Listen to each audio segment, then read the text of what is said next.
Thanks for joining us tonight at 10. Bailey has the night off. The battle to develop the corner of Sunshine and National continues. Tonight, developers and neighbors were once again making their cases in front of the Planning and Zoning Commission.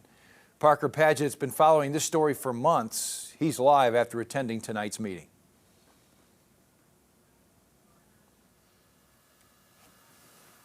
Yeah, Steve, we've been following this since the first unofficial meeting. It was a feedback meeting that ended after derogatory remarks threw back and forth between developer and neighbors. And then we were there at the first official meeting. That was at the corner of National and Sunshine inside a tent during a thunderstorm. And then we had crews show you the first presentation of this project. That was at the end of 2022. And finally, months after delay, the Planning and Zoning Commission finally learned about the heights.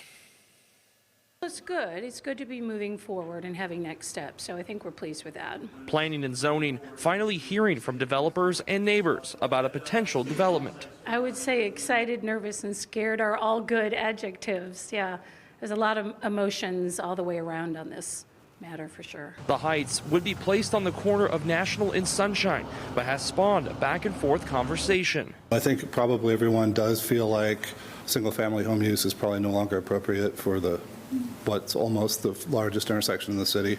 But the opportunity here is what comes after. And so what we want to do is really get that right. And I think the developer has shown a pretty large intention in trying to get that right. Neighbors say legal concerns could render any decision invalid of what the Zoning Commission decides. I can say simply that there are two different legal groups.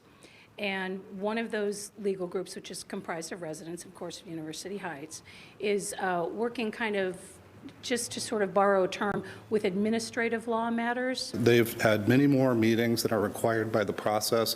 They've engaged very, very heavily with the community. We have another legal case going on that's actually a lawsuit that's been filed by 12 people who also are residents of University Heights, and that is basically saying that to build anything commercial would be a violation of deed restrictions that run with the properties in this area. City staff recommended approval to the Planning and Zoning Commission. We talked about access points, lane movement restrictions that may occur, and that was no different with this development. We talked about what the access points would look like, and one of the things that we talked about early on from the get-go was the importance not to have access to National for this development.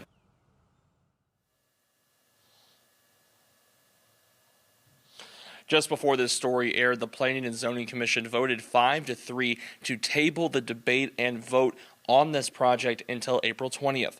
Reporting live in Springfield, Parker Padgett, Ozarks First.